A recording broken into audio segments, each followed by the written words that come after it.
Hi, lovies. Let's talk about money. There are lots of different opinions about how this works. I'm just sharing with you what I've learned over time and my opinions. There's also a whole bunch of different stages or phases of managing your money. So I'm going to make it simple here. There's the I almost have no money phase. In your situation, it's while you're in college. You're not earning a bunch. There's not a lot of money coming in and out. There's a next phase where you also still feel like you don't have very much money, but you have an income. Maybe you're paying rent. You have some regular bills. Interestingly, I will just do a little sidebar here. Often people feel like they don't have any money, even if they make $17 million a year. That's a whole different topic. But after that, there's different phases. So there's the we're going to say the college phase, then the early in your career phase, then the I'm making a little more, I'm making a little more. So for this video, I'm just going to start with where you are now, where you're really not making much money, probably not working regularly. Maybe you just have a chunk of money and you have to make it through a whole semester with that amount of money. So here's the first thing to think about is what you don't want to do in this situation or in this phase of your money life is get a whole bunch of debt. That's actually true in all the phases, but often people will just say, well, I don't have any money, I'm going to get in debt. They'll do that in all these phases. I think college can be a pretty dangerous time to do that because you're building the foundation of your future financial life. So first thing is you look at how much money do I actually have. So let's pretend you work in the summer and you work on holiday breaks and you just have to pile up as much money as you can to make it through the semester. To make the math easy, let's say that you have a 10-week semester and you start the semester with $1,000. So divide that up, 10 weeks, and I know 10 isn't really how long the semester is. I'm just doing this to make the math easy. So if you have 10 weeks of a semester, or just count up the number of weeks between when you're making money and when you're not. So how many weeks you have to live on that amount.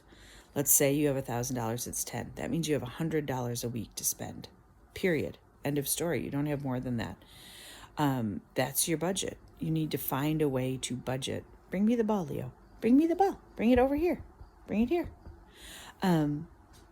You can only spend $100. Then you need to find a way to keep track of that $100. One of my favorite ways is to just live with cash. So go to the bank, let's say every Sunday, get $100, put it in your wallet or purse or lanyard or whatever. And if you spend all those $100 by Monday, you have no more spending money for the rest of the week. Period. That's it. It's a really visual way to help you do it. You don't go over your amount. Boom, done.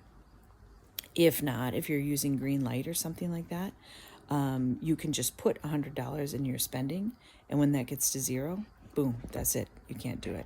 My guess is when you're looking at the math of how much money you have and the amount of weeks you have, you're not going to have $100. It's going to be more like 16 weeks or 13 weeks and $1,000 or $800, that kind of thing. Okay, Leo really wants me to throw the ball. He threw it right in my lap.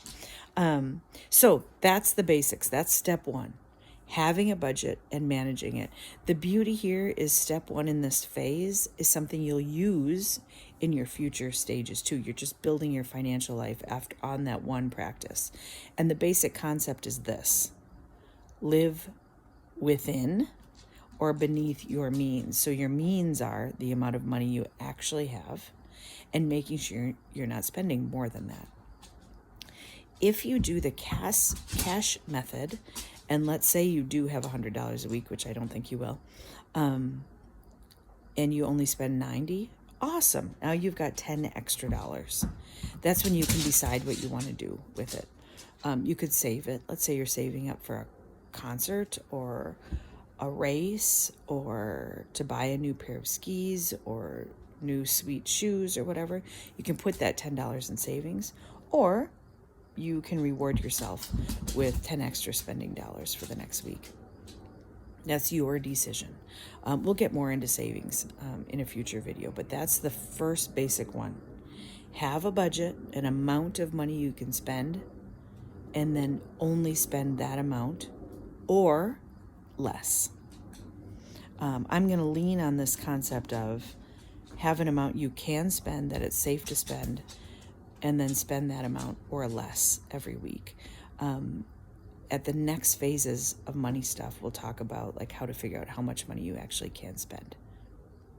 Love you.